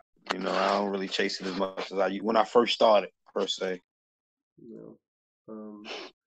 I'll grab my fruit from a. I'll try to get it from a stand, but sometimes it's a local Latin market. But I'm not as strict as I used to be and need it organic or, I'm not going to chase that because if it came from the dirt and it's fruits and vegetables. Any advice for anybody seeking herbal healing, herbal health, herbal tinctures? Have you got any advice regarding that and diets? What kind of diet should you be on if you're trying herbs, or is it cool to try them at any time? I mean, you can always try them because they do have a consciousness, but a lot of the times if you shoving down herbs, which is a alkaline forming ash, and then you go and eat foods that's leaving the acid ash, you kind of defeating the purpose. So you get that push and pull. Right. So the herbs will always be more effective the more raw, the more you can eliminate acids out your diet. So raw herbs over fresh herbs. Which one you prefer? Raw herbs over fresh herbs, meaning dried out or picked fresh. Sorry, that's what I meant. I meant dried over fresh. Okay. Dried over raw. I would probably have to say for myself dry because they last longer. Okay, preserved by the sun. Gotcha. Chef life. I mean, moringa I find an interesting herb. I put that in a lot of my stuff. You know, I'm still heavy on the starches, I have to admit, but I like to put my hemp powders, my moringas in there, and I'm big on the spices. You know, yeah. What's your thoughts on the spices? Because you know, like. Oh yeah, they are considered a veggie. I mean, they considered a herb in many ways. There's many spices that herbalists recommend for certain situations, and there's many spices that Robert Morris used in other herbalists, whether it's cayenne pepper, turmeric, cloves. You know, they work just as good as herb. They come from a herb. Clove powder come from a clove. Cleavers come from a cleaver. You know. Yeah. So it's pretty much in the same category as herbs. It's just more or less they get the spice name because over the years they're famous for being cooked with. People use them for cooking. Cayenne pepper, garlic, good for circulation, you know. I've definitely got bigger on those things since I've spoke to you. That's one thing I gotta say. You know, like speaking to you, because you're not one of these funny healers. Like, oh yeah, I'm the perfect dude. Look, I'm doing it right, and you know, hard to follow. No, you're real about it, and it's like, you know, what stage are you at, and you just get the real truth and advice from there. Like, oh yeah. Like yesterday, I made mock pulled pork with mushrooms and tossed it up in a barbecue sauce with vegan coleslaw. But today I'm raw. You made pulled pork, like real pork, not no jackfruit. I said vegan pulled pork. Oh, I chopped up mushrooms.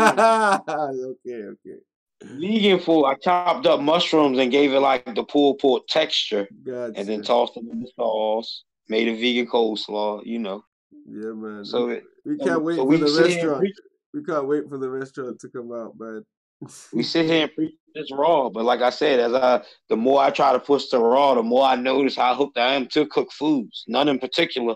I just want to cook dish.